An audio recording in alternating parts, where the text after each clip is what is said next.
You look so serious, Paul. It's my resting asshole face.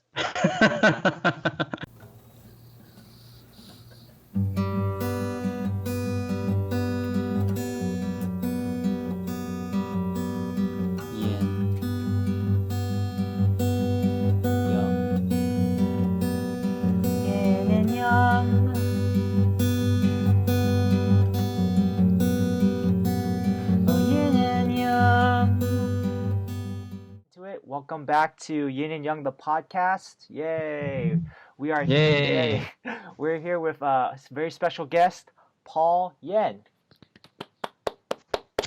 What's up, everybody? So great. Yeah, Dan, why don't you kick it off for us? How you want to start? So, I met Paul through my wife, and he was in the production that she directed. It's already been 2 years, right? It's like 2018. Yeah, a year and a half, a little over a year and a half. Because it Yeah, started it's in about a year.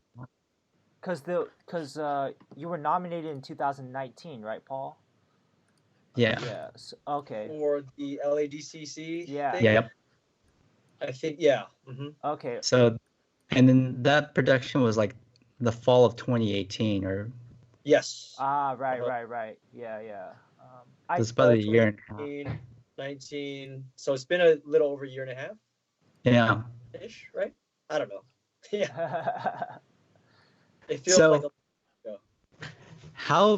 like since then, things have gone really well for you. Oh, but how did you get into acting? I mean, you went to CSU Long Beach, right, undergrad, and then were you always an actor at Long Beach? No. Well, technically, yeah, but because I took a long break from school. So when I went to Cal State Long Beach, I had already kind of set my goals in my life. And then, yes, when I went to Cal State Long Beach, but I took a huge break out of high school and didn't know what I wanted to do until years later. So the long story short is I graduated high school, went to community college, had no idea what I wanted to do. I had some good friends who were filmmakers or studying film, and I kind of jokingly said, yeah, when you become a big famous director, you can put me in your movie. And they said, why don't you take a theater class, bro? And I was all, sure. And then so I looked it up, and it filled some electives and stuff. So I took it, and very cliche, but I really enjoyed it. But as an Asian American dude, I had no idea what that meant, So I thought I'd get headshots and get discovered, and I didn't realize this how serious and how like tough of a business it was. Yeah. And then I ended up dropping out of school, thinking, yeah, I don't need school to do this, and ended up not doing shit, basically. Ooh, can I cuss? I don't know. Yes. No, that's totally fine. All right. Yeah, so then totally fine. So then I ended up working full time at a motorcycle racing company, and had a really good friend there. Over time, just convinced me to go back to school and to pursue acting. And I just said, dude, actors don't need a degree. And he said, acting's not about a degree, you dumb fuck. It's about learning about yourself and the world around you. And I had this moment. I was all, whoa, I've never thought about college like that. And then so I, re-signed up for school. And then when I decided to go back full-time and got accepted into Cal State Long Beach, I decided to leave that full-time job I was working. Yeah.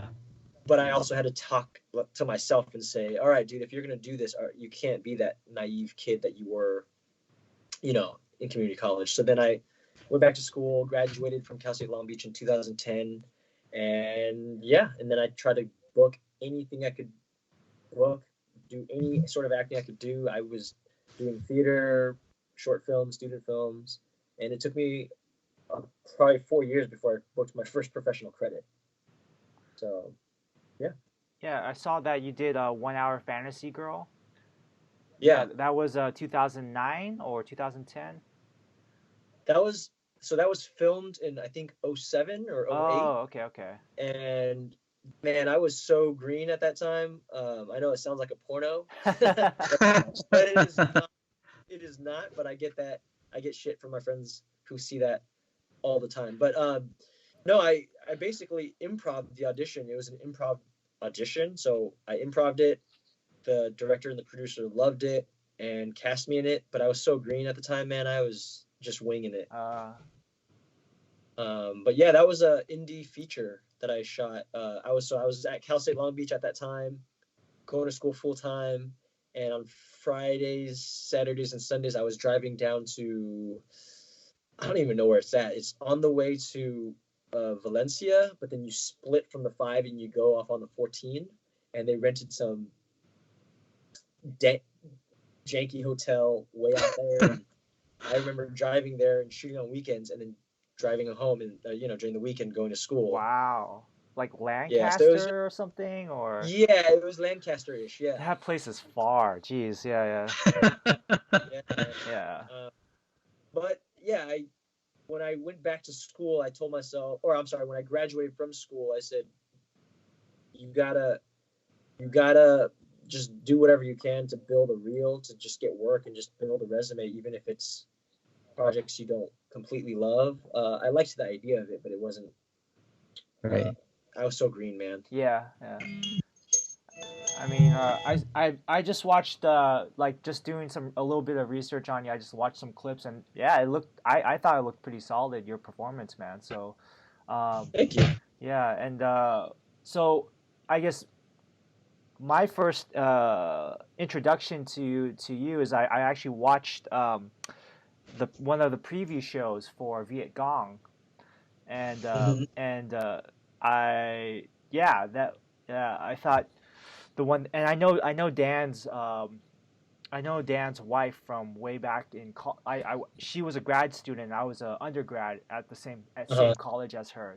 So UCSD, right? UCSD, yeah. So yeah, and I was like, I had heard about this performance that she was directing. I was like, oh, dude, I want to go check it out.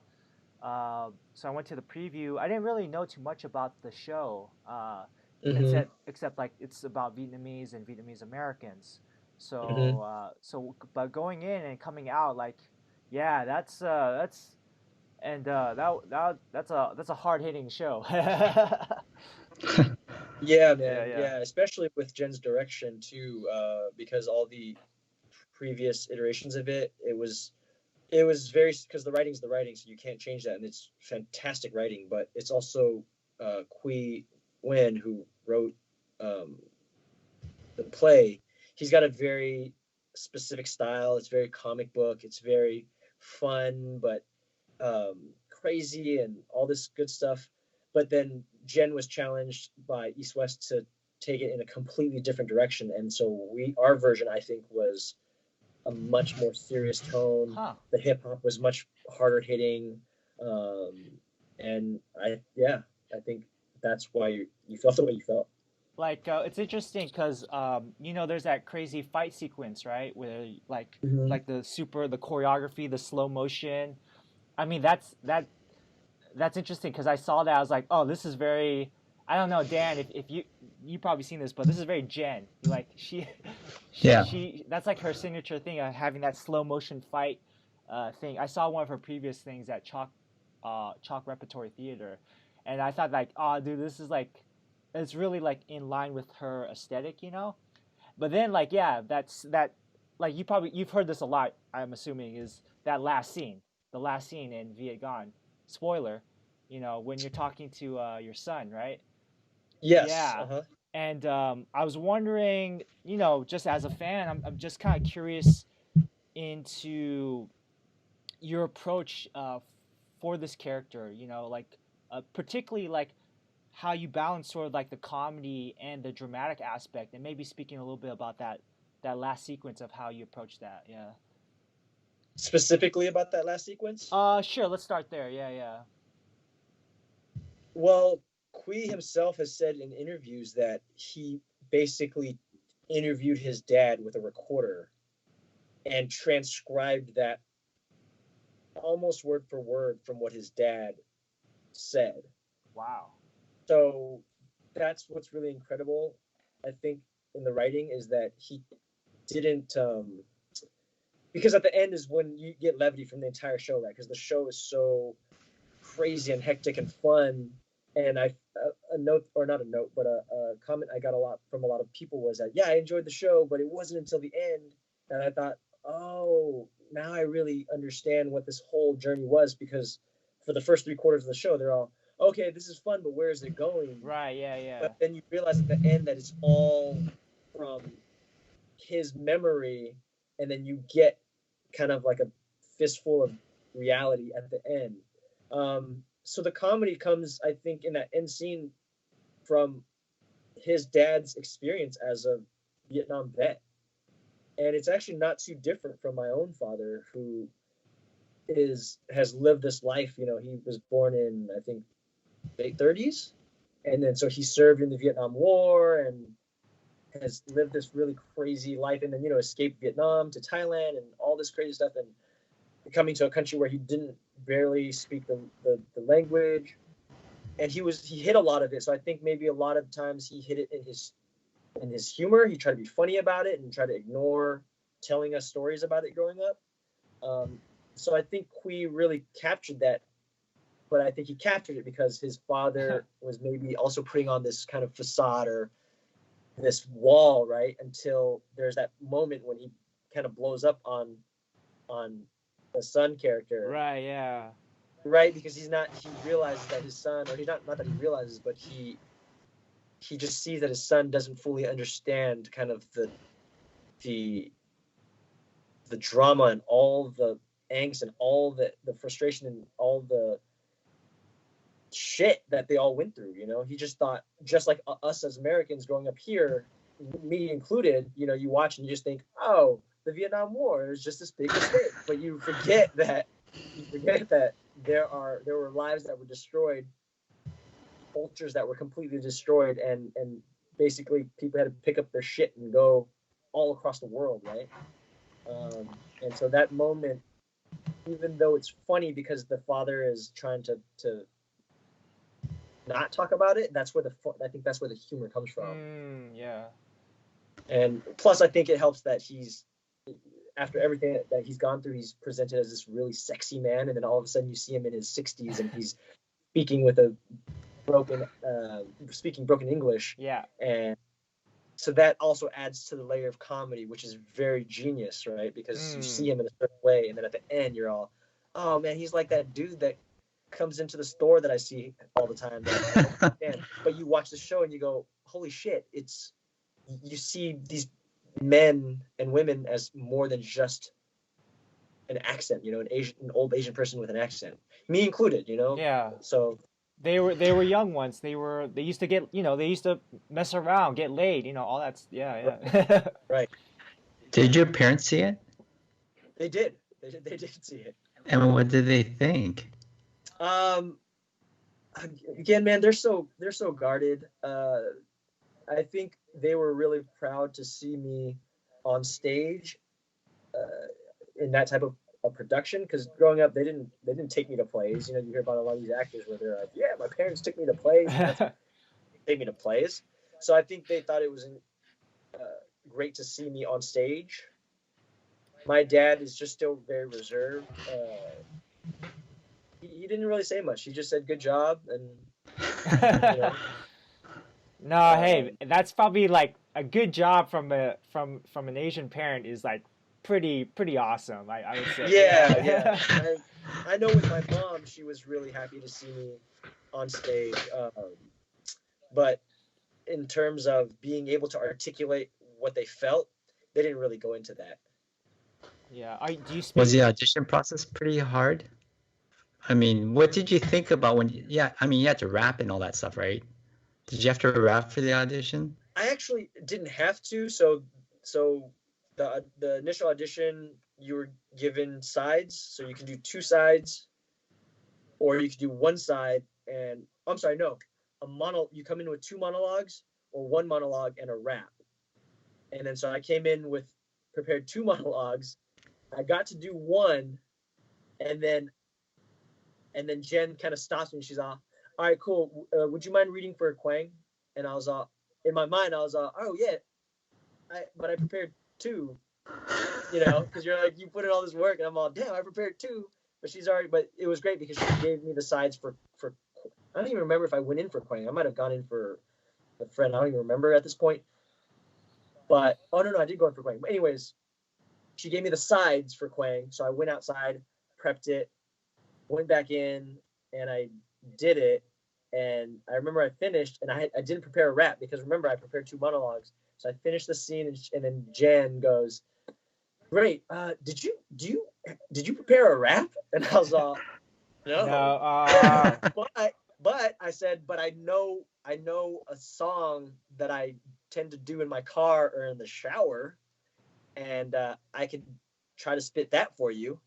And it was one of those moments, man. I was just like, do or die, and I did it. It was a song that I listened to for over 20 years. It's an Eminem song, and I did it on stage, and Jen was all. They seemed pretty impressed. Was it "Lose Yourself" or what song was it? Or no.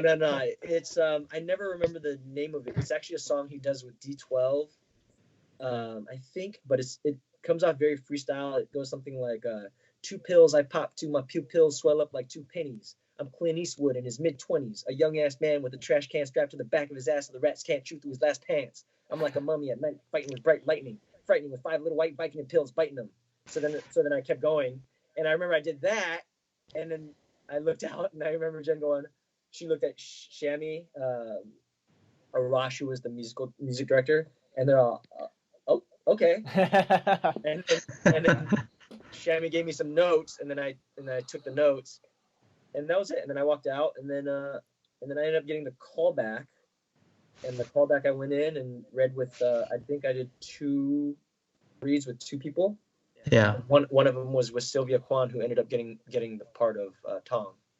Right. So it wasn't hard because I think when I came in for the audition, I had prepped it so well, and I had wanted to do the show for so long.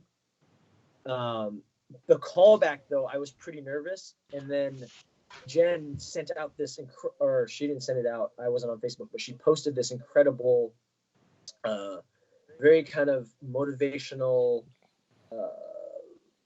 message to all the people coming in for callbacks.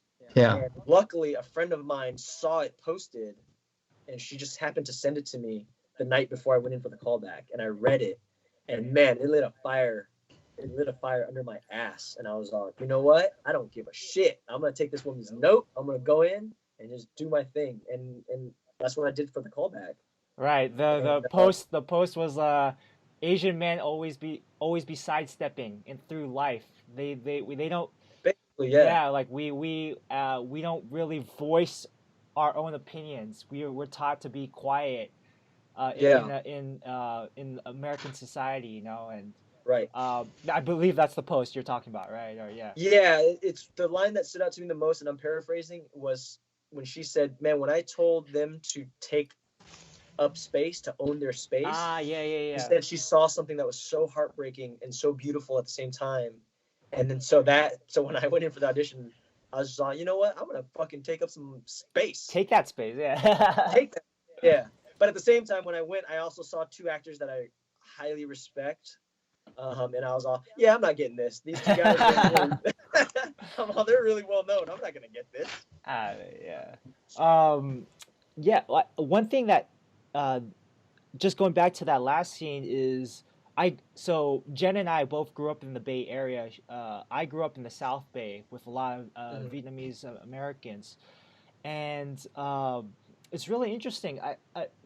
That kind of that viewpoint from the older generation. So, you know, as like I'm a millennial. I'm on the cusp of, I'm an older millennial, but basically we were taught like the Vietnam War is terrible. Right. The Americans should not have been there. Right. But it was like very interesting seeing that last scene with you and with you portraying the father and like saying like, oh, I didn't even think of it that I didn't see that viewpoint before. Exactly. And I'd be curious to hear your worldview about like, there's actually the Vietnamese and Vietnamese American community is actually like any like any ethnic group is very varied as far as political beliefs, you know, Mm-hmm. because yeah, there's actually a really strong, I guess, what's the word, conservative element for some Vietnamese Americans. There's some very liberal Vietnamese. I'm just, if Yeah. I wonder if you could speak to that. Yeah. Um. I mean, as far as the conservative side of it, it's because, yeah, because a big portion of the Vietnamese culture, or a lot of them are Catholic. So there's that element, and then as far as I know, it was the Republicans that were strong supporters of the Vietnam War. So when the Vietnamese community came here, it was, oh yeah, we like the Republicans because they supported us during the war, you know. Oh, And then, interesting. so Okay. that's a huge part of it. Plus, I mean, growing up, I mean, my mom's a registered Republican, Huh. and I think my dad is too. But growing up, she was never that was never a thing that we talked about.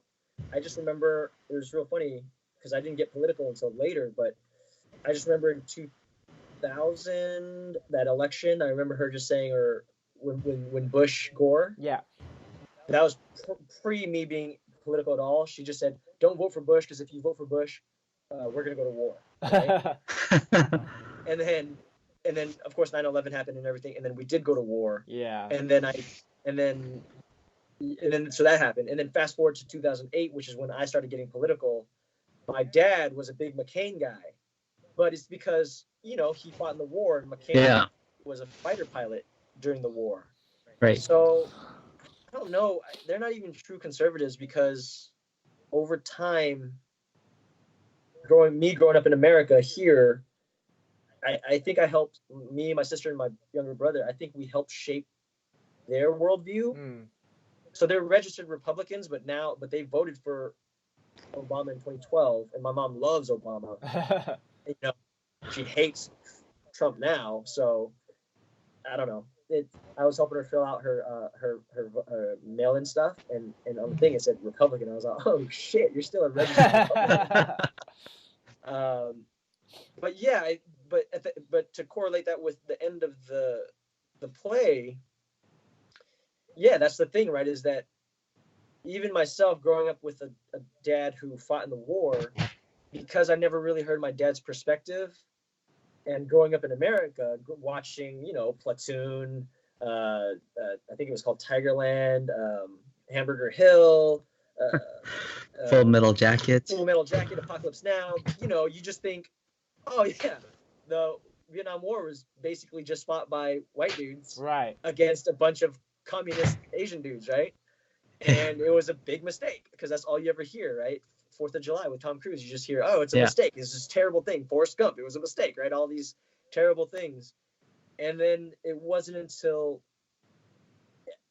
I'm actually kind of embarrassed to say, it probably wasn't until I started doing research for this that I even realized, oh yeah, because I've watched this play before, and you get the importance of that story that he tells at the end, but it wasn't until I really dove into the research and I'm like, yeah, man, these guys risked everything.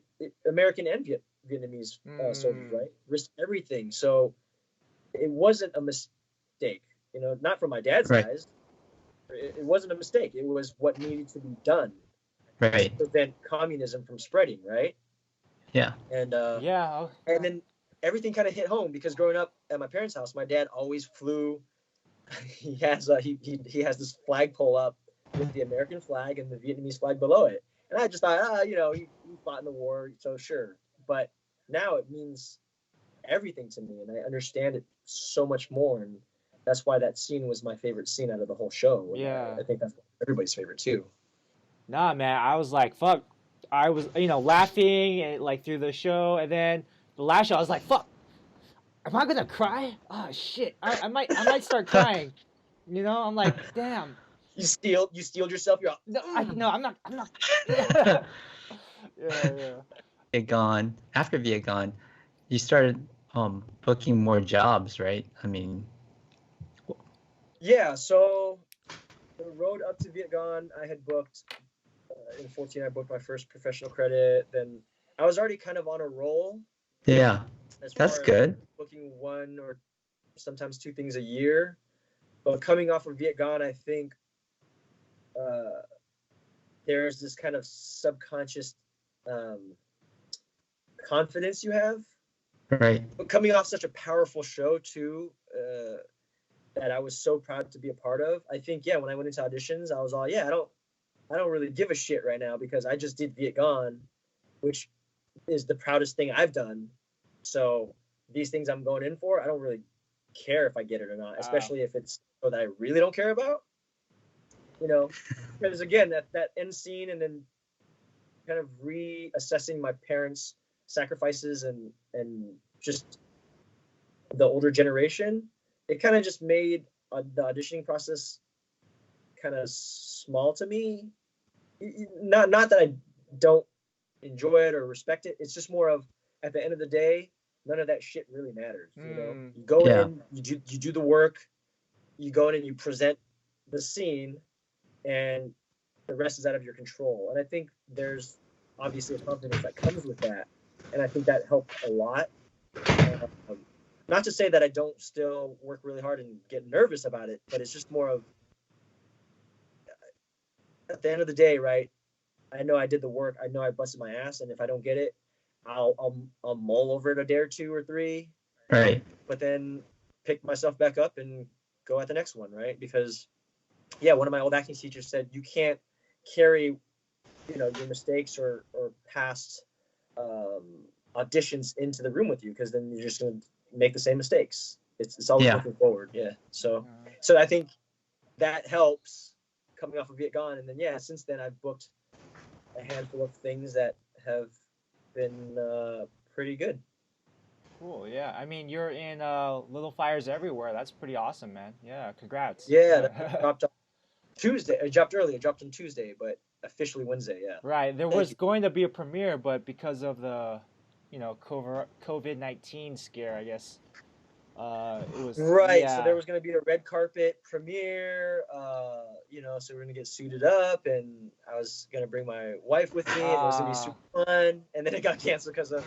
But I actually, we're homebodies anyway, so we didn't really care. And I was actually kind of expecting it. I was even saying to Maggie, my wife, I'd be surprised if they didn't cancel this. Right. Yeah. Sure enough, they ended up canceling it. So the thought was more of just shit, man. I guess. Yeah. I mean, do you want to talk a little bit about, the process of getting that role and that character a little bit? Not to spoil it for people, but just a little teaser, I guess. Yeah. Yeah. The process in getting it was long-winded, so I'll try to make it short. But basically, I didn't originally have an audition for it. For whatever reason, casting didn't bring me in, and that process is, they have their process, and you have to respect that process. We always try to understand it as actors, but that'll drive you crazy. But anyways, a friend of mine got the audition. He shared it with me, and I just thought, damn, this guy has a man bun. I have a man bun. I'm doing it, right? But I didn't get the audition. But my circle of friends, we share our auditions with each other. I don't know, not the NDA ones, but we share auditions with each other because we just try to help bring each other up, right? Yeah, man. And so he shared it with me, and then so I put it on tape anyways, just for shits and giggles to get the practice in, but also to kind of show my reps and say, hey, look, I'm perfect for this role. I sent it, didn't get called in. I was in New York, and then my reps in New York said, hey, have you gone in for Little Fires? And I said, no, I've been trying to get in. Yeah. And then so I think that convinced them to open the tape that I originally sent. Yeah. I think, and I don't know this, but it has to be, right? I think they sent that tape in to casting that I had taped from home. Casting must have seen it, and then I got an in-person audition, and I auditioned in person, and then I think 2 weeks later, or that same day, I was pinned for it because they were interested, and then 2 weeks later, I ended up booking it. Wow. So it was kind of a long process, but I hustled to get that role, man, and with the help of my wife who read with me, the help of my friends who shared it with me, and David Rubin, who cast it, who was amazing in the casting room. He's a dream casting director. I ended up getting it, and it was a great opportunity. Just for people who are like kind of curious about the auditioning process, how was the in-person audition like? Was that pretty nerve-wracking, or like how did you prep for that? So luckily my friend had already shared it to me, right, 2 or 3 weeks prior, so I already knew the scene because I've rehearsed it already. Audition process is very different from office to office. So some offices you go in, they give you a day before, some 2 days before, whatever. You go in, you memorize the lines, you rehearse it, you prep it, and then you go in and you read it, right? As if it's a real scene, but you're in this 10 by 10 office with 2 people who aren't dressed the part, kind of dressed the part, and you read it with them. And sometimes you get something, right? As in the casting director reads it with you, and they get into it with you. Sometimes you get a super dry read because they've read 100 of you, that day, so they're just going through the motions. Yeah. So it's up to you to bring it. Yeah. This particular office, which is why I was saying is an actor's dream, he gets into it with you. As in, one of the opening scenes that I had was Kerry Washington's character. She walks up to me and she says something to me, right? Yeah. So normally they'll just stand there behind the camera and they'll just read it with you. David Rubin, he acted as if he was walking in and up to my face like the character was. Oh, wow. And so that adds this level of realism to it for you in the room. And then the car scene, he sat right next to me. And then they shot it as if I was sitting in the car. And so that helps because you're not pretending that the person is sitting over there. Yeah. I mean, it just helps the process. So it just made it one of the best auditions I've ever been to in terms of the amount that they give you. That's the auditioning process. Yeah. So about your character, who is your character? Is Scott from So I play Scott. So Little Fires Everywhere is based on a book written by Celeste Ng.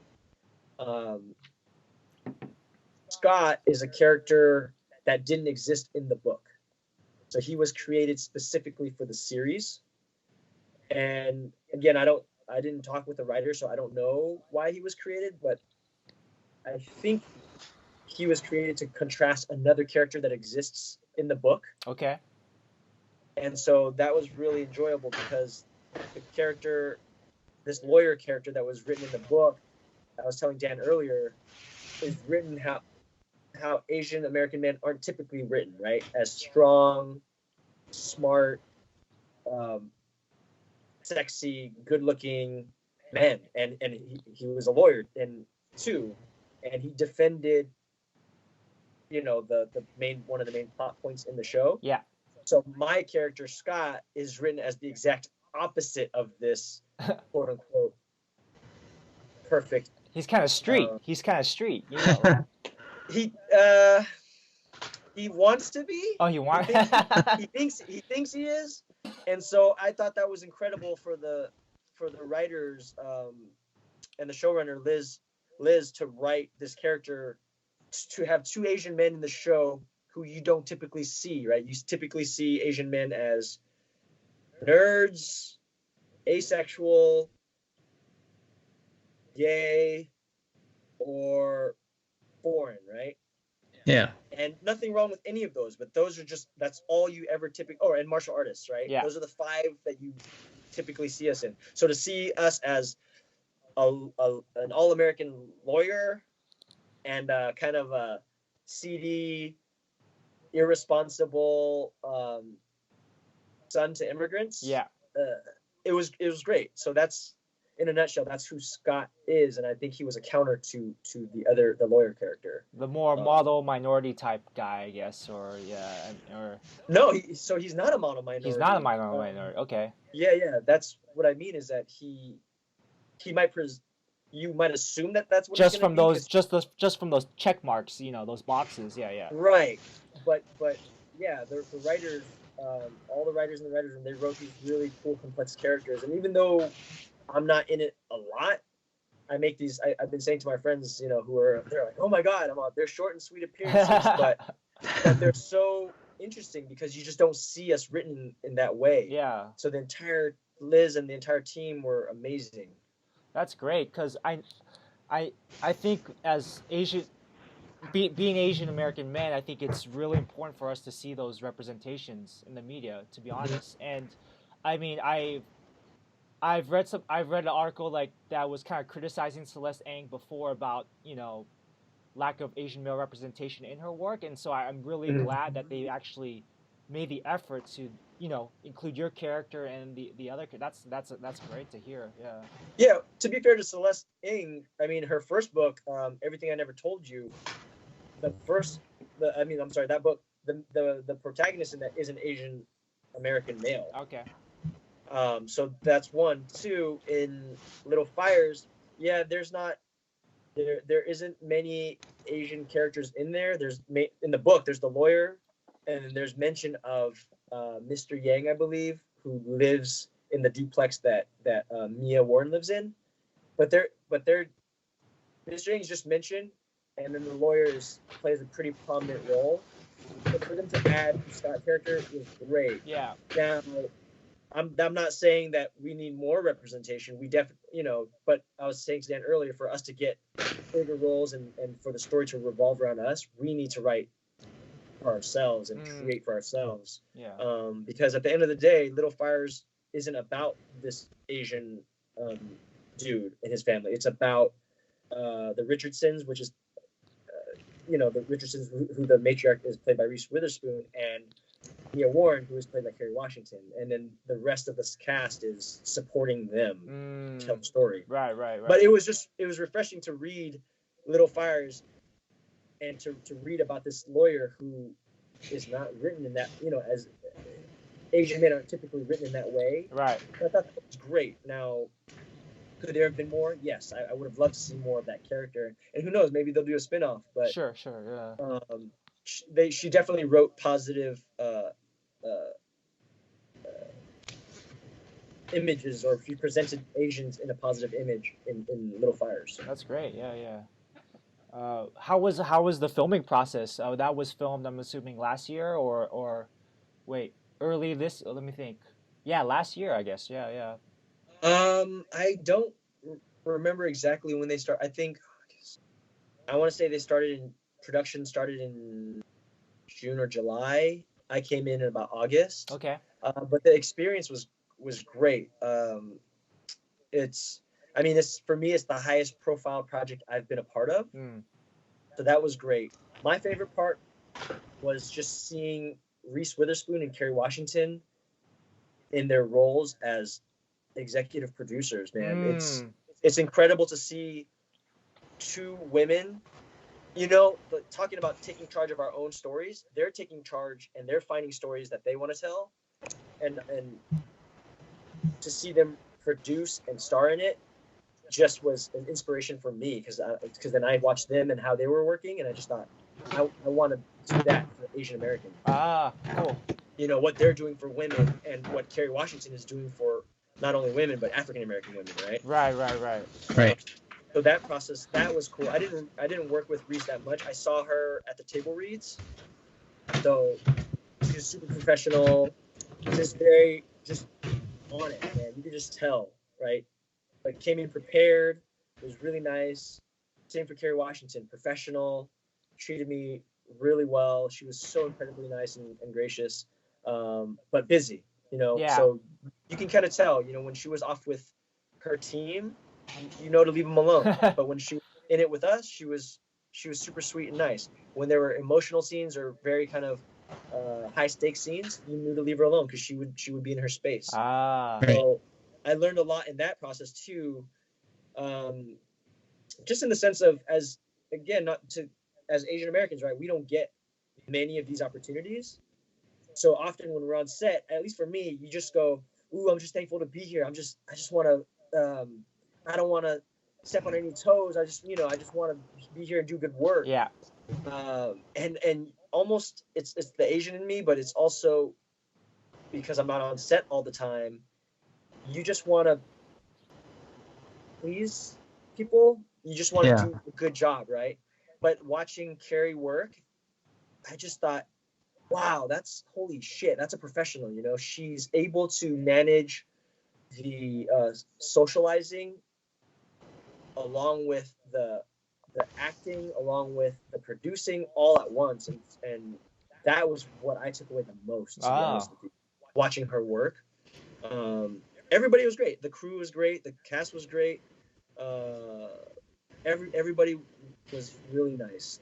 There were no egos or anything that I ran into. Yeah. That can happen, but Right. there was none here. But I think it trickles down, right? It starts with Reese and Kerry Washington. Reese Witherspoon and Kerry Washington, and it trickles down from there. And they were always cordial, professional, really maternal. So I think that made it easier for everybody. They set the tone, right? Yeah. Right. Yeah. That's cool. So when are you gonna rewrite your one-man show? I know we talked about it earlier. Before, 2 years ago when I first met you, you were telling me about it, and I was kind of interested in like watching it, and then you were like, I'm in the process of rewriting it. So you're working on it. Well, it took me 8 years to finish that one. Wow. This is and for when you put it Secret Identity after 8 Crisis, years, right? Yeah. Yeah, Secret Identity Crisis. Okay. Yeah. And where did you put it on at? So I put it up in 2017 at the Hollywood Fringe Festival. So the Hollywood Fringe is months long theater art, not art, but theater. I don't even know what the word for it would be. Festival, and there's just theaters all across Los Angeles that put on shows, and you just watch it for months and months and months. And mine was just one of them. But yeah, that was a process too. So like I said, it took me 8 years to write it, and my writing coach, Jessica Johnson, on a whim told me, hey, you should submit your story to this the Hollywood Fringe for their diversity scholarship. And I was just like, yeah, I don't know. But I told her I would, so I submitted it, and next thing you know, I actually got the scholarship along with other people. And I just remember thinking, oh shit, this is happening.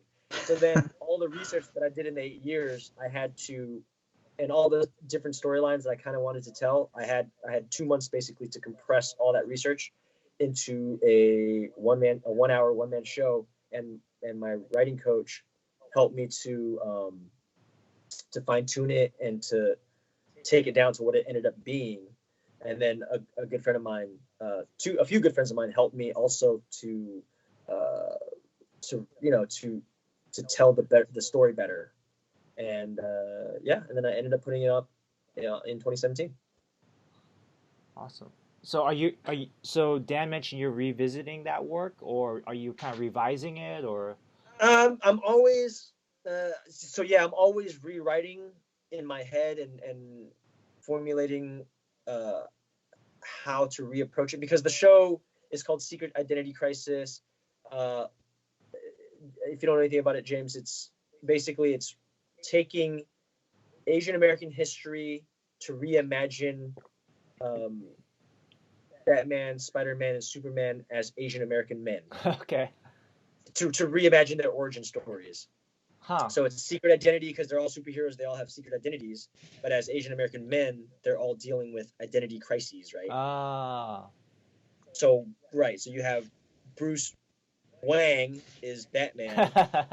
Then you have Clark Cato is Superman, and then you have Peter Park as Spider-Man. Ah.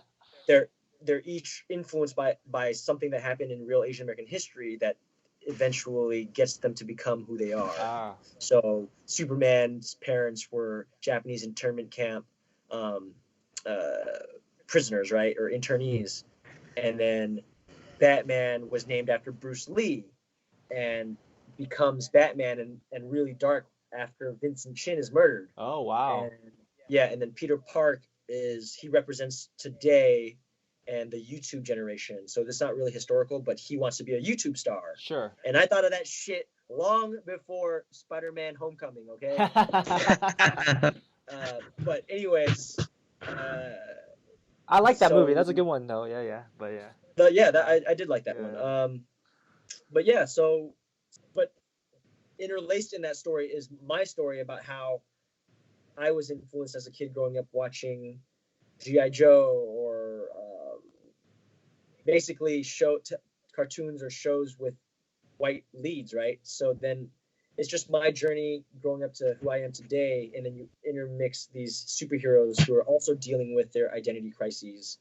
And but since then, right, since it came out, you've had Crazy Rich Asians drop. You had Fresh Off the Boat was already out, but it became more successful. Then you now have Aquafina's show. You have Farewell. You know, she won the Golden Globe. Blah blah blah. So a lot has changed since then. So now I have to rewrite it because at the time the play was also about, oh, there's not enough representation for us. Sure.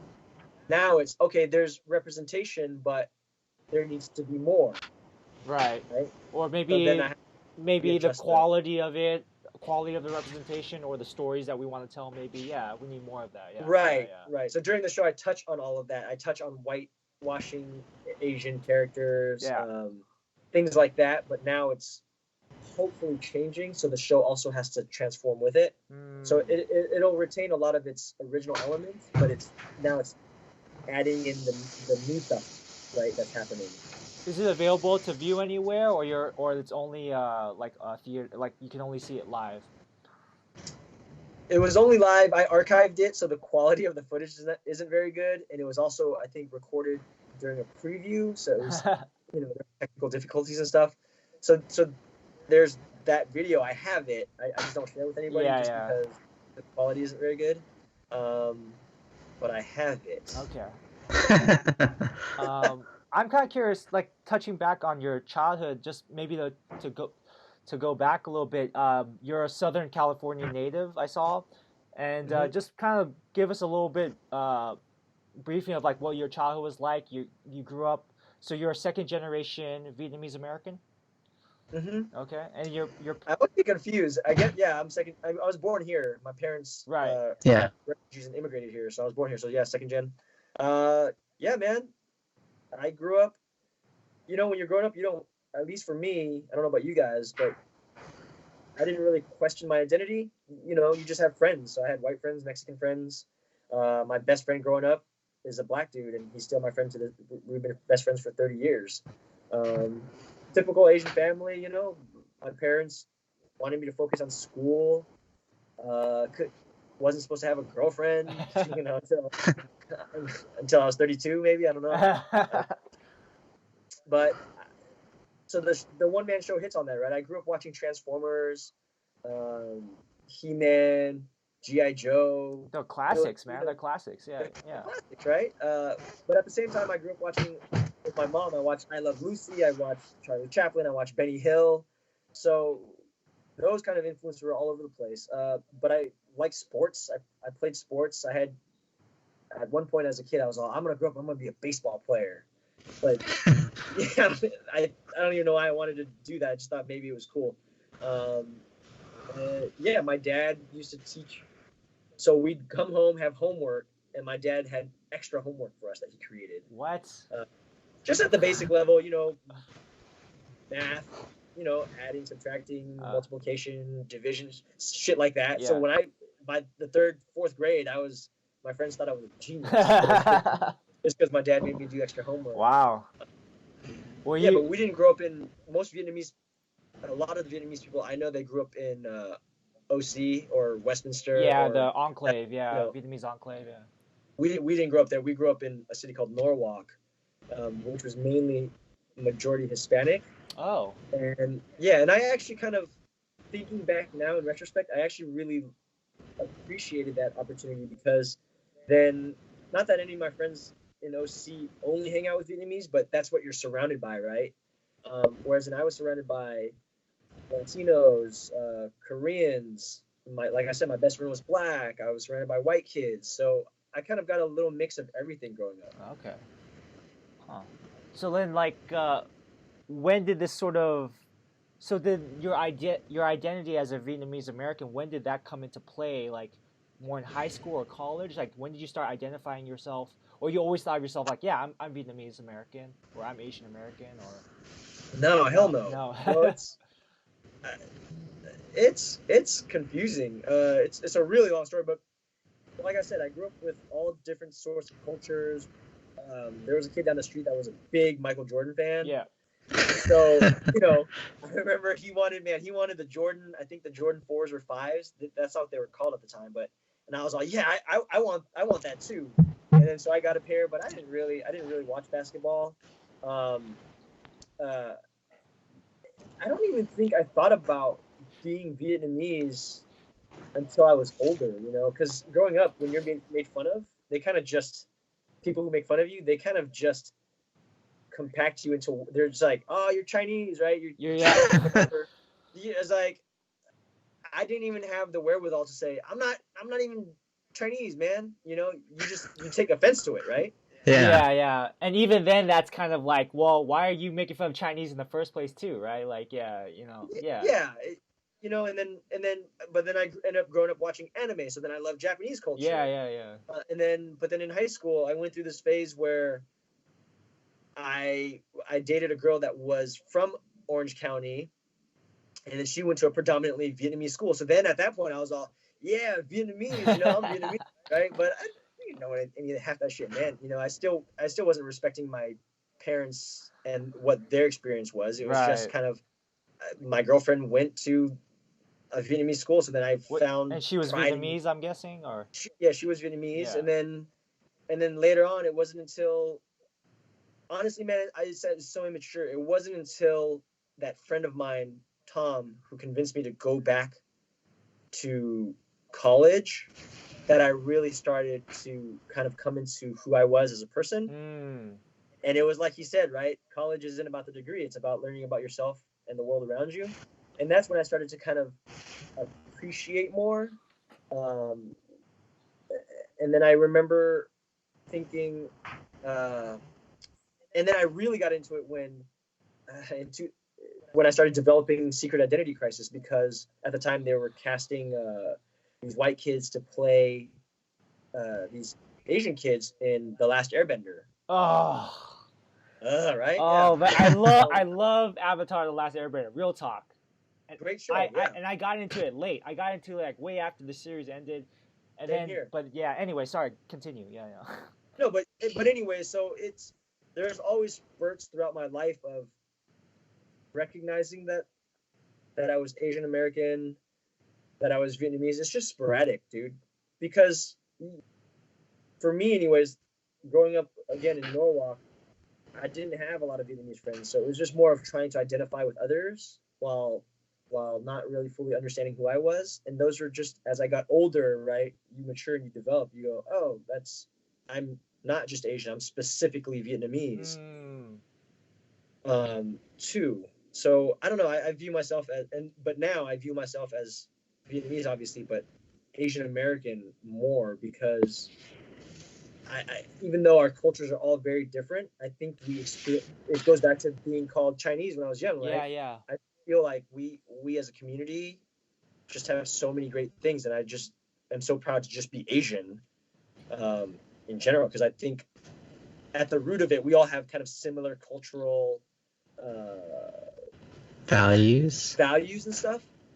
But then once you split into our specific ethnicities, obviously they're very different values. But I just grew up liking anime. I grew up having Korean friends. I grew up having Vietnamese friends. I grew up having Filipino friends. So I just love all Asian Americans, to be honest with you. Right. Yeah. And that's who I'm myself now. Like, it's an honor to be Asian, right? That's what Sandra Oh said, right? Damn right. Do you have one of those shirts? Asians are sexy as fuck. The world is just slowly coming to realize. Oh yeah, it's they're people are catching up. Yeah. Yeah, they're just behind. Yeah, Dan, did you have any questions or? No, I was just curious if you actually had one of those shirts from East Coast players. No, I don't have one of those shirts actually. What? Jen, come here. She should get you a shirt, man. Yeah. I mean, hell, I'll take it. I just don't wear stuff with labels anymore.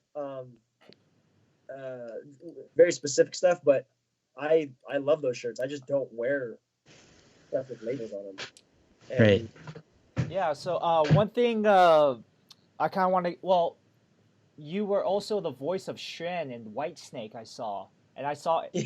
I didn't see your dub version, but I saw the subtitled version. I was just curious about that experience because like that's a pretty intense. It's like one of the few anime or okay, first off, it's a Chinese animation, which is actually it's coming up. It's coming up, and two, dude, there's some sexy scenes in there. For like animation generally, it's for kids or family, but there's like I'm like, oh damn, they're going there, yeah. Yeah. So I'm just curious about your experience as doing voicing and maybe your experience as doing voiceover. Yeah. So so to start, I honestly didn't know what I was getting myself into. Just in terms of the project, I honestly thought when I auditioned and then when I booked it, I thought I was doing the VO for maybe the DVD release. Oh, okay. Legit, that's what I totally thought it was. And then so that was one. And then two, it made me have a whole new respect for voice actors, man. Oh, okay. That experience was incredible. You don't realize how much work. You just think, a lot of actors think, oh, VO, you go in your pajamas and nobody cares.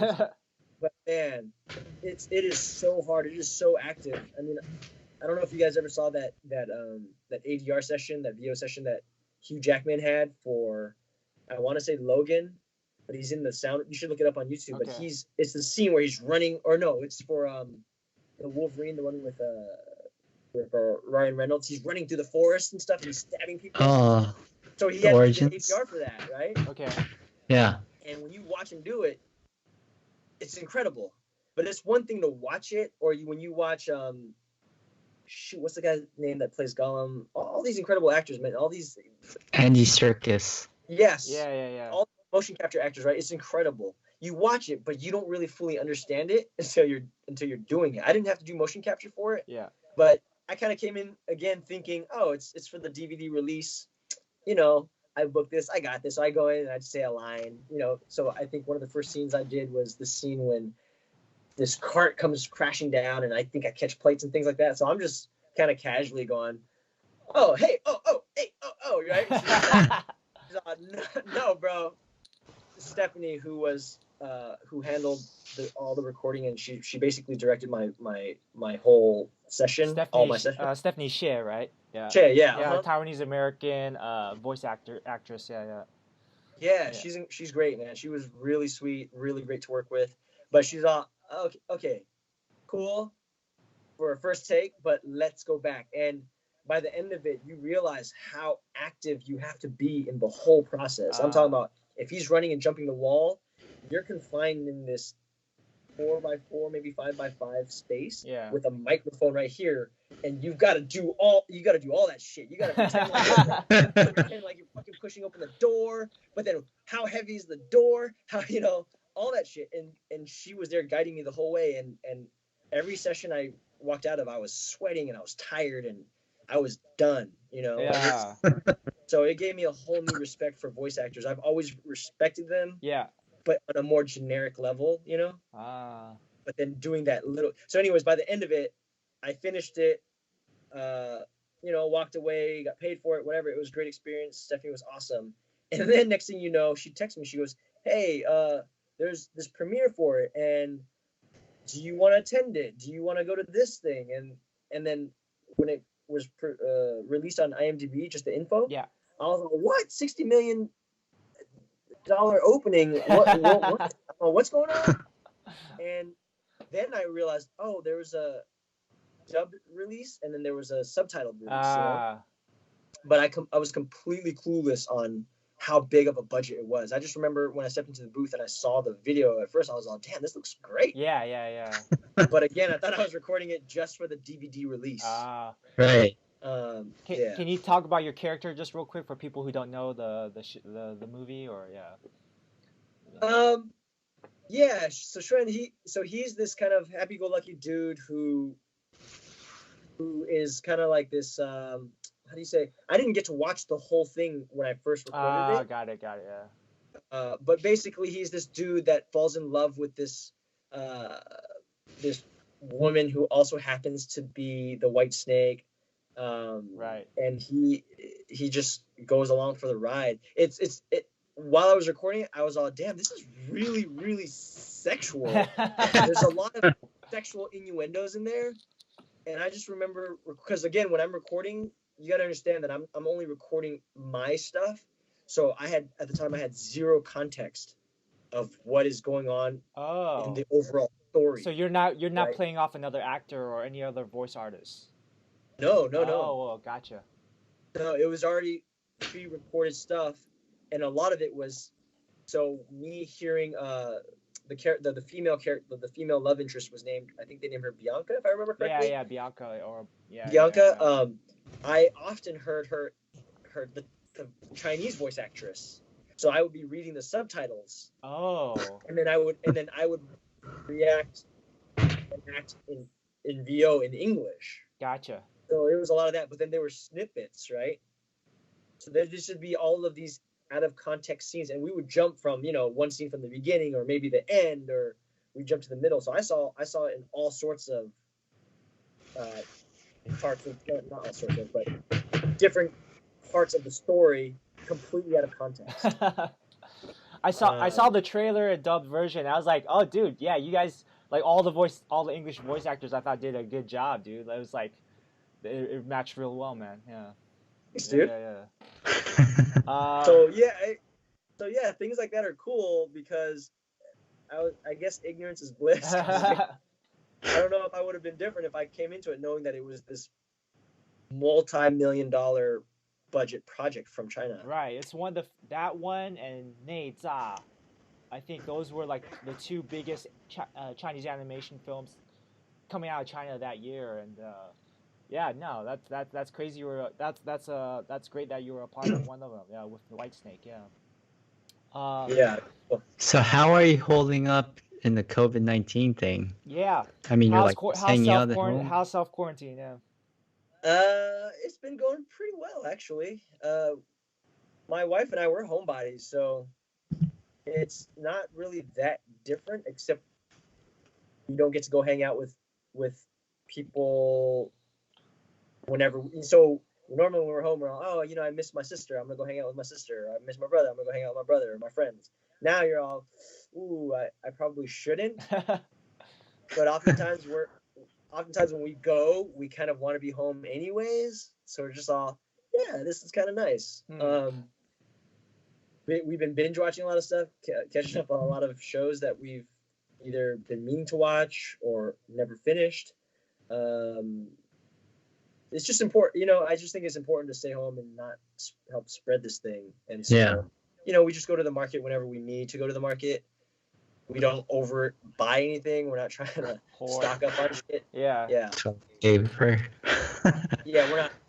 We're not just, it's incredible, man. You go to these shelves and you just see, the other day I was at Sprouts and I was like, I'm going to go pick up some cereal.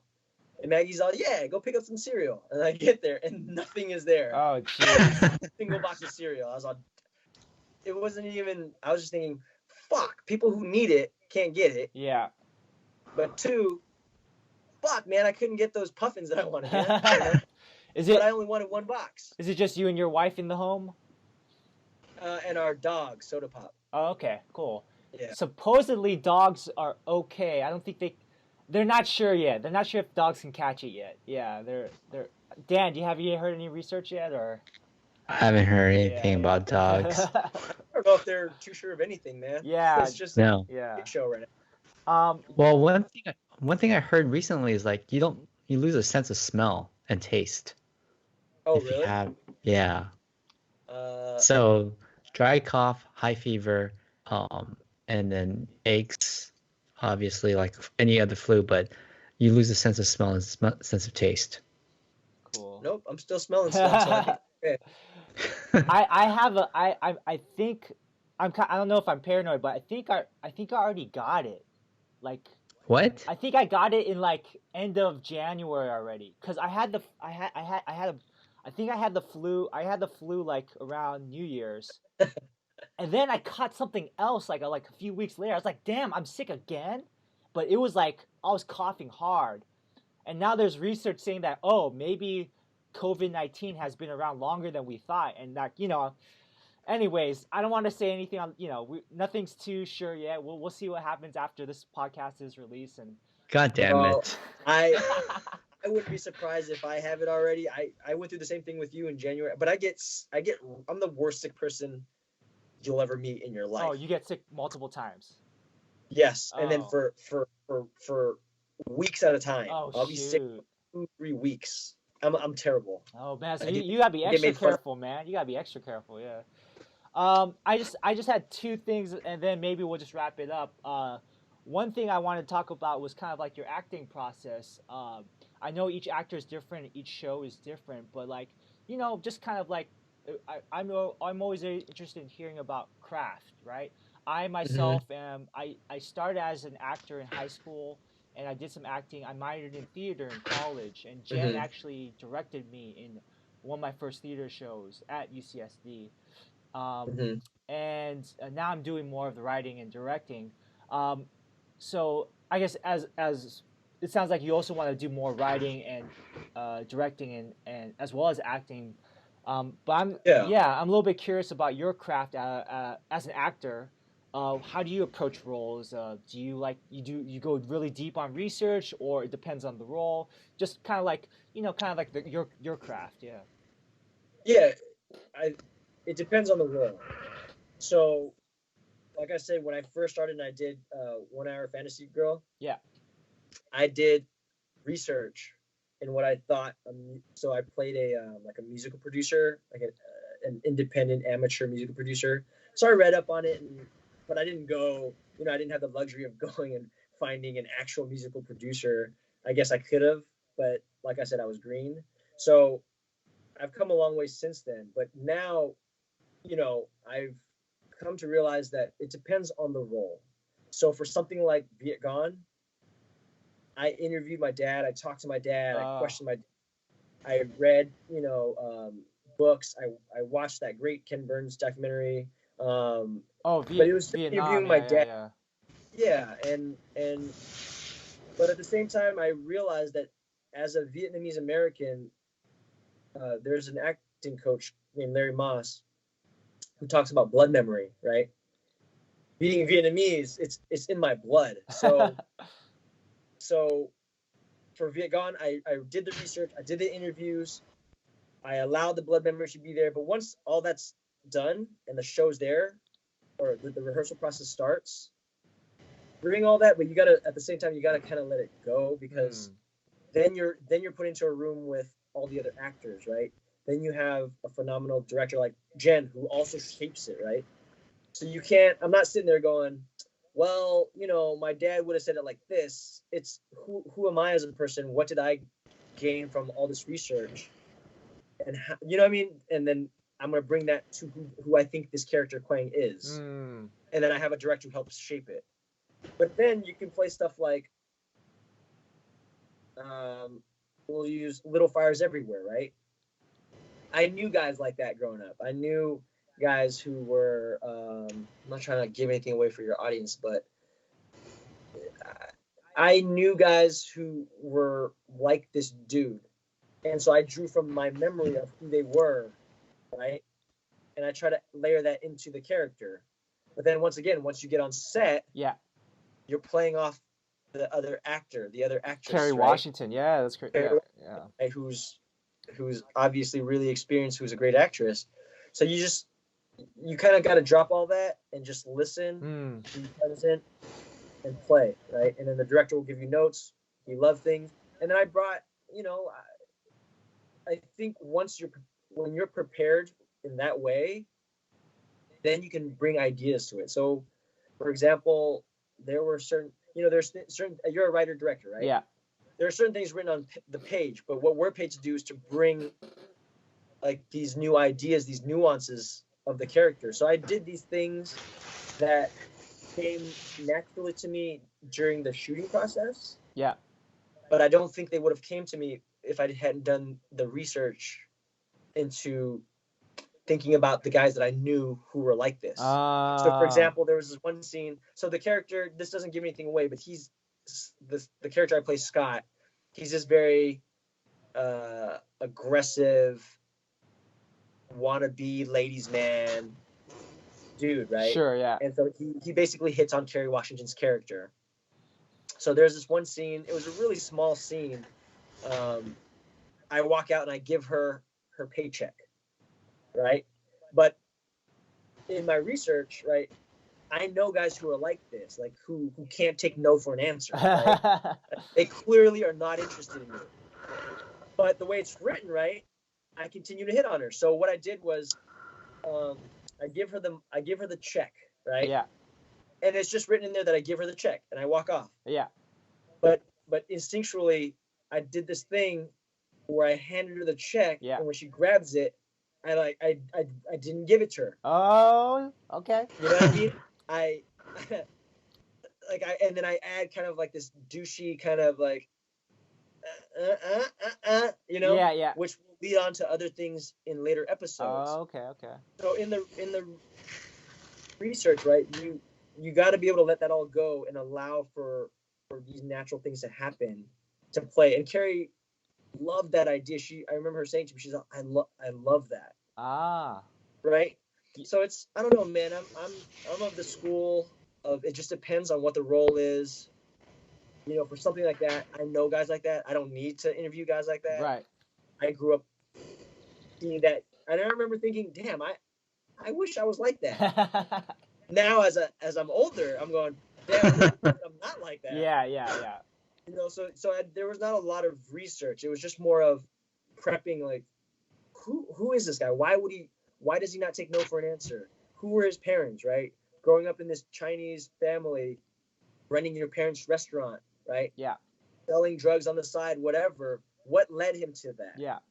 There's just a lot of imagining, just a lot of thinking about that. But if I was doing something like Vietgone, it's a lot of reading, it's a lot of interviewing, it's a lot of processing what my parents went through. You know what I mean? So it just depends on the role, man. Yeah. So like that moment of you like pulling the check, like you just do that impromptu, like you don't tell them anything, you just do it, and then she reacts, right? Like well, that came during the rehearsal. Oh, rehearsal, so got it. Okay. Rehearsal is not like theater rehearsal where you have a month to rehearse it. It's you come on a set, you better know your lines. Yeah. And you get your makeup done, your costume on, you're sitting in the trailer or wherever you're sitting, and you're waiting for them to call you. Once they call you, they say, all right, let's do a read-through or a rehearsal, right? Sure, so yeah. You basically stand in a circle and you just say the lines. So as I was doing that during the rehearsal, I thought of that and I was all, oh. So then afterwards, I didn't take up my space and just do it. I actually went to Carrie and I said, hey, are you okay with that? And she said, I love it. I think it's so right for him. Yeah. Right. So it came during the rehearsal, and other things come up instinctually maybe during the shoot. So that goes back to what Jen was saying, right? Take up the space, allow yourself to do those things, be unapologetic for it, because you might get gold out of it. But I feel like a lot of times prior to Vietgone, Jen gave me this permission. Prior to Vietgone, I probably wouldn't have done that. I probably would have just handed it to her and been like, see ya, say my lines and leave. Yeah. Right? But part of owning your space is saying, you know what? I have ideas. I'm bringing these ideas to the table. And so I'm not an acting guru or anything like that. I'm still learning. And so what has worked for me is it just depends on the role. It depends on the how deep you have to go. Because for some roles, you don't have to go deep at all. Yeah. For some roles, I find what relates to me and the character, I bring that, and then I try to add on as much as I can. And sometimes less is more, Yeah, cool, man. I think the last thing I kind of just want to touch on is, so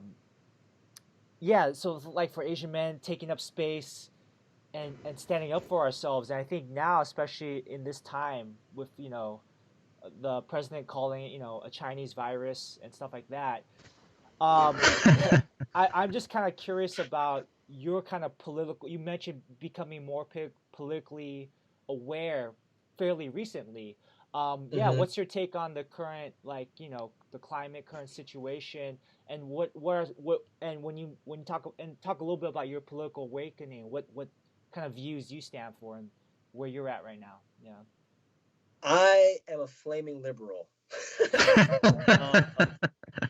I, yeah, but it didn't start for me until 2008, which is about the time I was going to Cal State Long Beach. So again, it goes back to my friend Tom, who encouraged me to go back to school to learn more about myself and about the world around me. Right. Earlier on, I was already pretty open to, as one example, right? I was open to the LGBT community long before I even knew it as that, right? I just had a good friend who happened to be gay. I was super open to it. And then as I went to college, I realized that a lot of my beliefs aligned with the liberal or the Democratic Party. But anyways, in college, I took a rhetorical theory class, and so we had to watch. At the time, it was McCain and Obama, and Hillary and Obama. During the Democratic primary, Yeah, so we yeah. had to watch speeches to write about them in this rhetorical theory class, and that teacher's passion for politics really got me interested, and that's kind of where I kind of started. And then I just really started to agree with what Hillary at the time was saying and what Obama was saying. And then, of course, Obama became the nominee, and I was all about it. But then for me to vote, I wanted to make sure that I was at least knowledgeable and to know what I was voting for. Yeah. And then so I kind of just started paying attention more. And then, next thing you know, I was watching MSNBC, CNN, listening to NPR, listening to KPCC, listening to KCRW, and all this shit that if you would have talked to me, to 18-year-old me, Yeah. and said, "Oh yeah, you're gonna be interested in politics," I'd be all, "Bro, fuck you, I'm not gonna be interested." But anyways, that's how I got my feet wet, and then just over the last 12 years, just listening to it, paying attention to it, I've become very proactive in it. Whether it's attending marches, I made some phone calls during some of the elections, but definitely not as much as I should. I want to this time around, and I'm going to for 2020 because it's important, man. Yeah. Especially right now. And then as far as this president goes and him calling it the Chinese virus, the way I look at it is not to ignore the question. I view my life in epiphanies and kind of just my experiences. The way I look at it is you often think, oh yeah, there's no way in hell Nazi Germany could ever happen again, let alone here in America, right? Yeah. And then you hear this guy speak, this clown, and then you see his following, and you go, holy shit, it could totally happen again. You know what I mean? There's a spike though, yeah. That's how I view every time he says the Chinese virus. It's just like Hitler saying, the Jews are rats, or the Jews are I don't even. They're a disease on Germany. He's using the exact same rhetoric, right? But it's just a lot, even because he's not a powerful orator like Hitler was, Yeah. But he has the power of Twitter. He has the power of social media. Yeah. He has the power of that. That's what I think catapults his viewpoint. It's not really him. He's not a good speaker. He's a shit speaker, to be honest with you. Yeah. And I think his supporters know that. And there's I think it's ridiculous that he's blaming it on any one culture. I think he needs to get the hell out of office. And there's a lot of anti-Asian, like, there's attacks in New York happening. There's stuff. There's like incidents here in the OC and LA. It's kind of I don't know, man. I'm just feeling. Like real talk. I put like a wooden katana in my, back of my car just in case, just to protect myself in case any shit goes down. Like I usually don't have any weapons in my car, but like I was like I need at least like some sort of stick or something just in case. You never know. Interesting. Yeah. I have my fists. Yeah. We have to practice again. Yeah. I when I walk by people, I kind of think, I wonder if they're looking at me thinking what I've seen go on, Yeah. I haven't experienced it personally, but I'm not surprised that it happens, man. It's kind of, I always think humans are incredibly, they're incredible, right? But we're also our own worst enemies, right? Yeah. And it goes back to this whole, like, I don't really know how to answer it except to say, you think Nazi Germany can happen, but then you see this shit going on, you go, oh, it could totally happen. Yeah, yeah. And it makes me think of things like when the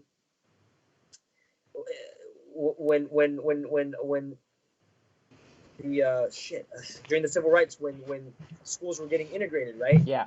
You watch these videos of these black students walking in, and you see these people on the sidelines throwing rocks or holding up these signs, and they're being really violent, and you just think, yeah, there's no way that could happen anymore.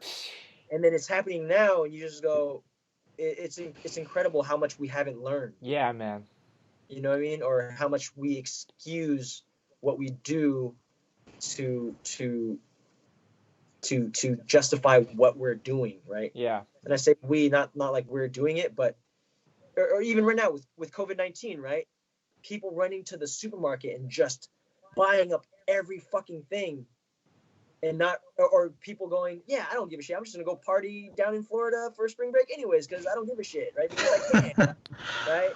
Or that's what I mean, is that I think this administration, this president has allowed for it, but also kind of has peeled off the Band-Aid and just said it's still there. So in that light, I mean, if you're going to pull anything positive out of this administration, it's that he has shown us that we've still got a long fucking way to go, man. Right.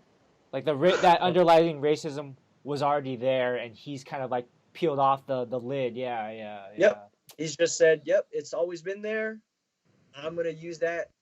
I'm an opportunist, right? I'm going to use that to catapult myself into this political. This is what we get when we want somebody without experience, right? Yeah. You're always saying, let's get somebody that has zero experience. Drain the swamp. Then you get this clown in, and you're all, this is what you get when you get somebody without experience. Yeah. Because, I was watching this thing the other day, and they showed George W. Bush, for all his flaws and for my, we have policy differences clearly. Yeah.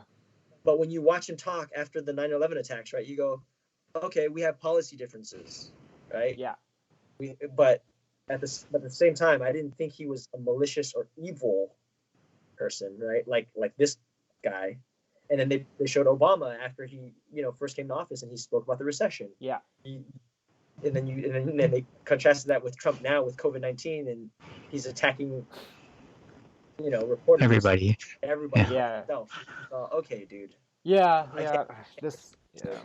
So yeah, my political journey is continuing to grow, but I'm definitely glad I take it more seriously now, and it's a process. Awesome. No, man, all the power to you. I'm with you, brother. Like, yeah, we gotta stand up to this kind of rhetoric and to racism. Like, this kind of shit should not fly.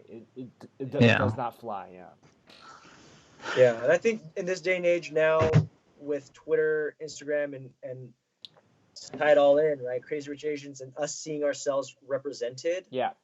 I think all of a sudden Asians before who didn't feel like they had a voice or felt like they didn't matter all of a sudden now are kind of realizing, oh, we do matter. We do have to say something. We do have to write our own stories. We do have to direct. We do have to act and show that we are not just model minorities. You know, we are members of American society, and and we have to take up space. we have to take up space, right?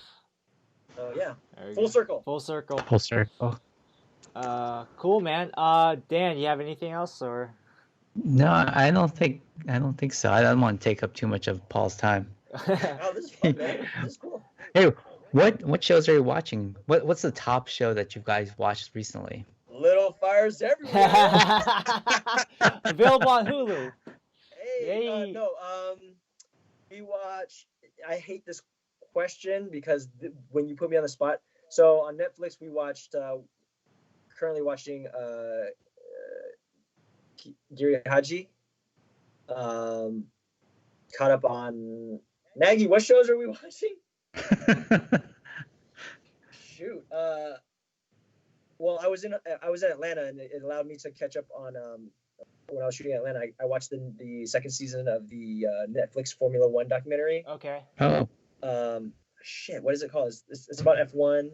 I caught up on Euphoria, the HBO show. I caught up on Sex Education. Oh. Caught up on great show. I think that's one of the best shows out right now. What is it on Netflix or is it on HBO? That's on Netflix. Okay. It's incredible. It's such a good show, man. It's like if you grew up watching, or not grew up, but if you liked Freaks and Geeks. Oh yeah. It's, to me, it's like the British version of that, but R-rated. Oh, okay. And it gets a second season, and it's really good. Damn, what else am I watching? Oh, this is sad. It's been 3 years since the show came out, but Godless. I finally watched Godless. Okay. Netflix. Mandalorian. Oh, of course. Have you seen Hentified? What's that? Have you seen Hentified? No, I haven't seen that. That one is totally worth watching. Hentified. Okay. It's spelled with a G, gentified, but it's like pronounced Hentified. Huh. Okay. Oh, that's the East LA one, Boyle Heights. All right, the Latino. I was gonna say it was like a Latino cast, right? Mainly Latino cast. That's awesome. Yeah, I'll check that out. Hentified. That one's really good. Cool. 10 episodes, 30 minutes long. It'll go by so quick. Yeah. Yeah. I draw a blank. Yeah. I'm watching. I finished Kingdom, the Korean. Oh yes. Finished. Yeah, season 2. Yeah. I thought it's a pretty solid series, dude. Like, I mean, yeah, I thought that, and second season, Say it, James. It could have been stronger, dude. That last episode, like, it's too. I think they put it. There's a lot of stuff that they could have let it breathe more, I thought. And then all of a sudden you're like, same exact way. And then all of a sudden you're in like, wait, we're like in the future now, and like what's happening, and like. Yeah, they condensed. So first of all, it didn't make any sense for him to go through all that and then be all. Spoiler, guys. Just careful. You know? Yeah. Oh yeah, be careful. Sorry. Yeah, you'll have to add in a thing to say that. But then and then he gives it all to, and then they condense it into like a 2-minute clip. Yeah. And then you're all, wait, what? What? And then it cuts to, because I thought it was gonna end, and then it cuts to the reveal of the big actress. The actress, yeah. Yes, and then you go, My Sassy Girl, yeah.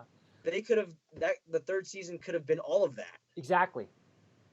Well, I think that's what that's the theory, that they're gonna revisit what happened within those 7 years, like with flashbacks and stuff. That's the theory, but we'll see. Yeah. Okay. I mean, we'll see. Yeah, but no, man. I was like, whoa, like there's some plot twists in season 2. I'm like, damn, they went for it, and then I'm like, wait, what?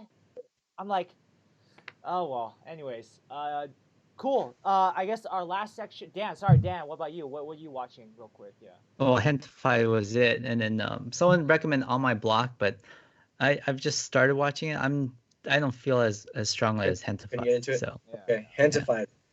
What about you, James? What else are you watching other than Kingdom? I'm trying to catch up.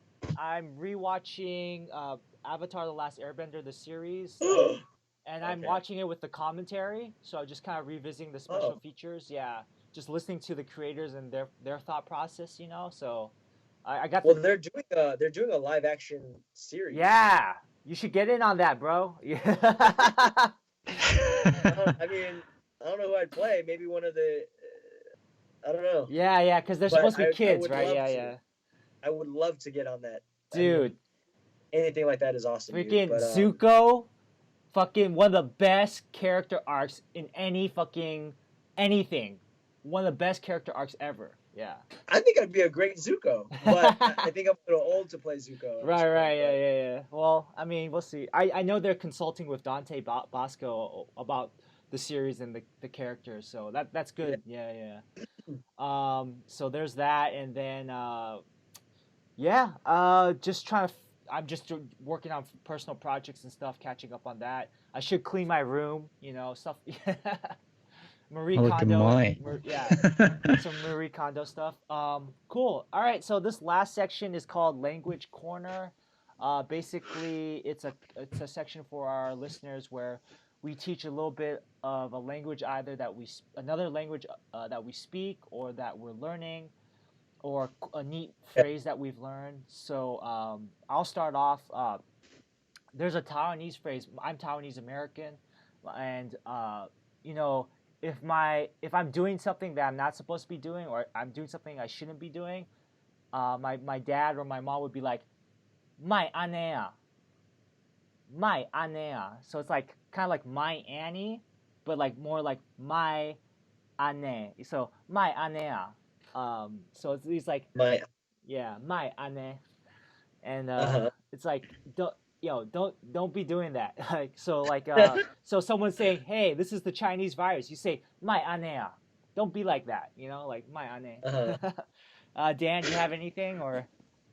Yeah, mine is shimatta. Shimatta means in Japanese kind of like, oh, we're screwed. It's like out of luck kind of thing. Shimatta. Oh, so it's specifically. So say for mine would be something in Vietnamese? If you want, or any language that you're learning, yeah. Oh, if you want. Well, something that connects my dad really, and something we did on Vietgone. So Scott and I had this thing, we would always say mai. So mai is it's a term, I don't know how to describe it. So if I'm older than you, I could say, instead of saying Dan, right? I wouldn't say, oh, Dan, hey, I say mai is like you, right? Oh. You. But it can be used in all sorts of different ways. So my dad never referred to me as Paul or my Vietnamese name, right? Dang. He'd never say, oh, Dang, come do this. Paul, come do this. He'd say, Mai, làm cái gì vậy? So it's like a very harsh, like very specific term, right? Yeah. But it could also be used in a loving way too. So my sister and I will say, Mai, like she says something stupid, right? I'll be like, Mai, like, you dumbass. And then so Scott and I, during Vietgone, because Scott and I played best friends in Vietgone, we would always just go, Mai. And so it's kind of taking something that my dad used to say, and it was maybe viewed as not negative, but just kind of like very informal. Yeah. And making fun of it and using it in a more loving way. Are you fluent in Vietnamese? Yes, I speak Vietnamese. I don't read or write. But if I got an audition or something that was in Vietnamese, I got to get it translated by my dad. Because I can get by. So when I travel in Vietnam, I can get by and speak, but when you get very specific, the dialogue gets very complicated. Interesting. Super complicated. Yeah. Okay. Cool. All right. Well, Paul, thank you so much for your time, man. I really appreciate it. Yeah, thank you. And actually, Paul, one last thing. Do you also go by Paul Nguyen, or you go by Paul Yen now, or? I go by Paul Yen for my acting. Yeah. Like Tom Cruise. but I mean, my real name is Paul Nguyen. Okay, gotcha. But I shortened it because one, when I went to sign up for SAG, there was a ton of Paul Nguyen. And when I looked at IMDb, I was like, damn, there's also a ton of Paul Nguyen's. And then also because it's so specifically Vietnamese that, and I feel like until Hollywood figures it out, yeah, I think, you know, if they cast for something, they're gonna go, oh well, he's Vietnamese, he can't play this role. Huh. You know, so I took it out. So I took out the first 3 letters, and it's Paul Yen. Ah. Which also happens to be my favorite Vietnamese female name. It's Ian. Huh. But it's also Japanese for the Japanese yen. It also sounds, you know, it can sound Chinese. Yeah, yeah. So I chose something that was just very kind of so that white folks in the industry can go, what Asian is he? You know what he is. Yeah. But that's a whole different thing too, is that right now when they're casting stuff, they're being super particular. So for example, Shang-Chi. Oh. Yeah, they're like, we're only going to see Chinese actors or actors who are ethnically Chinese. Right. And all. I personally think that's bullshit. Huh. I don't agree with that, because I don't think they don't go, well, is Brad Pitt Irish? Right. You know, yeah. Is Daniel Day-Lewis actually American? They don't do that to white actors or black actors, right? Ah, good point. Okay. And I don't think they should do that to Asians either. We should be able to play. Obviously, if the character needs to speak Korean, then okay, then you need to cast a Korean actor. But I just think Asians should be able to play Asians, because otherwise we limit ourselves as actors. Yeah. You know, and that's what I think being a big part of being an actor is that if I play a Chinese character, then I get to research Chinese culture more in depth, right? Right. And that's what it is. Maybe pick up some Chinese. Yeah. Right, but I think Hollywood takes that element away from us, right? They go, well, you know, let's say Shang-Chi does really well, but they go, but he's already Chinese, so he didn't really have to do any research. Huh. He didn't really have to act that, you know? You know what I'm saying? They take that element away from you. Whereas in white actors, Caucasian actors get they get applauded for going, oh wow, you're an American actor and you had to learn a British accent, or you're Don Cheadle, you did Hotel Rwanda, you know what I mean? You had to learn that accent. Whereas in Asians, they go, well, let's just cast from China. Right. You know? He didn't have to learn anything. He's already Chinese. You know. The path of least resistance, I guess, for in their mind. Yeah. Right, because they go from 2 extremes, right? Let's cast a white dude or a white woman to play this Asian character. To no, now you have to be specifically Japanese. You have to be Chinese. You have to be Vietnamese. And I disagree with that on several levels, but selfishly, if I only ever played Vietnamese, I would only ever play anything that has to do with the Vietnam War. Yeah. You know? Yeah, so. I can see that point. But I can also see a slight argument for, like, if the role calls for it to be like ethnically specific, like if the language calls for it, if there's certain like Vietgone, the fact that you're Vietnamese American, I think is a big plus, to be honest. Yeah. No, absolutely. Yeah. Like that's what I was talking about, right? The blood memory. Right. But at the same time, the other actors who've played who aren't Vietnamese, I didn't enjoy it any less. Sure. You know what I mean? Yeah. It allows the actors to act. 2, it allows Asians to tell. It shows that our stories are universal, right? Yes. So for example, Mulan, right? When they were casting that, they only wanted to see Chinese actors, but that makes 0 sense to me because none of the actors are speaking Chinese. They're all speaking English, for one. Yeah. So then if you want to be authentically Chinese, then you've already kind of shot yourself in the foot there. 2, they ended up. It looks really. God, I hate. I'm gonna shoot myself in the foot here, but you have a great actor in Zima, right? Yeah. He's playing the dad. He's got like a New York accent. Then you have Mulan, the daughter, who speaks broken English because she's an actress from China. Yeah. Then you have her sister, who's a Chinese American. You know, so it's just I'm okay with that. But be consistent. Don't disguise it as something it's not, because then it's just a mixture of things. Whereas if they would have cast Zima and made him have a Chinese accent, made the sister have a Chinese accent just to match the woman who plays Mulan. Yeah. Okay, then I can see your argument, but if you're just casting random people and saying, well, we're only going to see Chinese, I could have played a villain on there, but I was not afforded that opportunity because I'm not Chinese, right? Or it just gets really crazy. If I'm writing this story right now that follows the 442nd, right? It's an all Japanese American regiment. Sure. If I only cast people who are Japanese, bro, I'm gonna run out of actors real fucking fast. Then what happens? Then you hold these public casting calls that allow for anybody who doesn't even have experience. Then it just kind of shits on the actor, right? Because you're just saying, well, you don't need to have experience. You just need to be Japanese, or yeah. You just need to be Japanese, you know.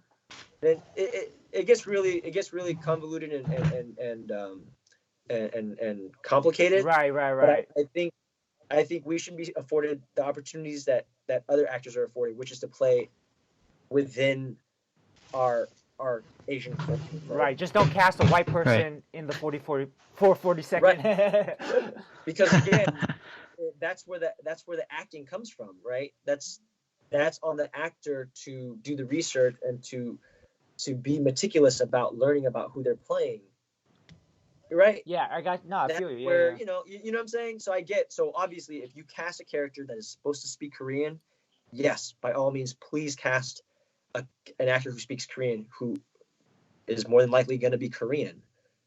But if they're just an Asian character that's Korean but can speak English, I should be able to play that. You should be able to play that. Dan should be able to play that. You know what I mean? It's I don't know. I know it gets complicated, but it's like they don't do that for British actors. British actors come here and play Americans all the time, or they play Australians, or Americans play Australians. Australians play Americans, right? Brad Pitt gets to play whoever. I use Brad Pitt a lot just because I don't know why, but he gets to play whoever he wants, and then he gets recognized as this great actor. Or Daniel Day-Lewis gets to play Abraham Lincoln, right? They didn't go, well, Daniel Day-Lewis, are you actually American? Are you from Kentucky? No, motherfucker, I'm not. Yeah. Right? That's what makes him a good actor. Again, right? Not to harp on the same shit, but if you cast a Chinese person to play Chinese, then Hollywood goes, well, they don't deserve an award because they didn't really have to. Huh. You know what I mean? No, interesting. No, that's an interesting viewpoint. Okay. There's a lot of different facets to it. Yeah. And we can go into that another time. Yeah. But kind of a surface level, I just think Asian actors should be able to play Asian people. As long as there's not a language stipulation, right? Right. Yeah. Cool. Well, Paul, thank you so much for your time, man. Really appreciate it. Thanks, Paul. Yeah. Thanks for having us. Stay safe and stay healthy. Yeah. I'm gonna try. All right. Bye, Paul. Thanks, Bye. man. Have a good night. Yep.